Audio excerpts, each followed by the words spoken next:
ঐতিহাসিক ধুদৰ আলি পুনৰ নিৰ্মাণৰ নামত 8 কোটিতকৈ অধিক টকাৰ কেলেংকাৰী অভিযোগ উত্থাপিত হৈছে।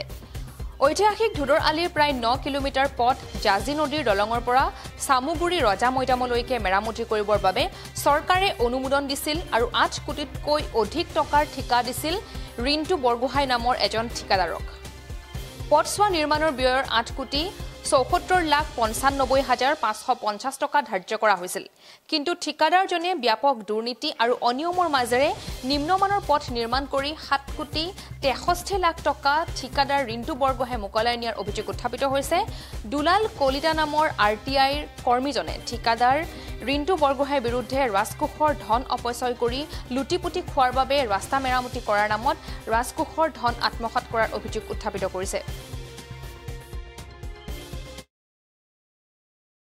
আপুনি চাওক যে আমগুৰিৰ পৰা সামুগুৰি ৰজা মৈদামলৈকে আমাৰ যি ধুদৰ আলি পুনৰ নিৰ্মাণ কৰিবলৈ আহিছিলে প্ৰায় 8 কোটি টকাৰ এটা টকা চৰকাৰে মুকলি কৰি দিছিলে। কিন্তু এই সন্দৰ্ভত আমি দেখিলোঁ যিজন ঠিকাদাৰে এই ঠিকাটো লাভ কৰিছিলে তেওঁ অতি দুৰ্নীতিপৰায়ণভাৱে সমগ্ৰ কাম ভালকৈ নকৰি তেওঁ পইচা আত্মসাৎ কৰিলে। আপুনি চাওক যে ইয়াতে আপোনাৰ এই ৰাস্তাত আপোনাৰ WBM ৱাটাৰবৰ্ণ মেকাডম যিটো ডাঙৰ ডাঙৰ পাথৰ, সেই পাথৰৰ নামত আহিছিলে প্ৰায় 61,67,000 টকা। কিন্তু আমি দেখিবলৈ পালোঁ ক'তো এছৰ পৰাও তেওঁলোকে WBM ইউজ নকৰিলে। তাৰ ওপৰত এনেকৈ তেওঁলোকে ওপৰত পলিচ মাৰি তেওঁলোকে থৈ দিলে।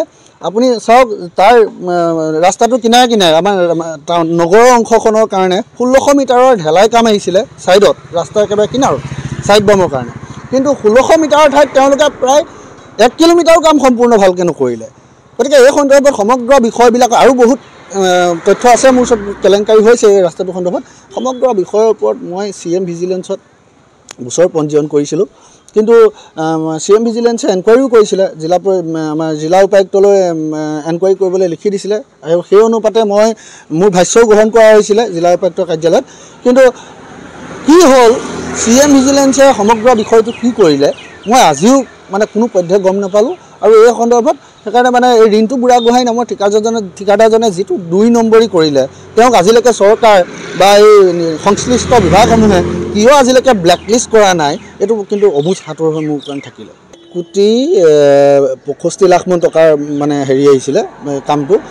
ইয়াত কি হ'ল, মই যেতিয়া বিভিন্ন অভিযোগ কৰিলোঁ যে এইখিনি হোৱা নাই সেইখিনি হোৱা নাই, তাৰ পিছত জিলা উপায়ুক্তৰ কাৰ্যালয়ৰ এনকুৱাৰীৰ পিছত তেওঁলোকে গছপুলি ৰুবলৈ প্ৰায় ভালে সংখ্যক টকা আহিছিলে। তাৰ এনকুৱাৰীৰ পিছতহে পিছদিনাখন যিদিনাখন এনকুৱাৰী মই সেইটো কথাও জিলা উপায়ুক্ত মহোদয়ক জনাইছিলোঁ যে এনেকৈ আপোনাৰ ওপৰত ইয়াত মই ভাষ্য গ্ৰহণ যিদিনাখন ভাষ্য গ্ৰহণ মোৰ লৈছিলে তাৰ পিছদিনাখনহে তেওঁলোকে এই চামুগুৰিৰ ফালে কেইজোপামান গছপুলি ৰোপণ কৰিছে।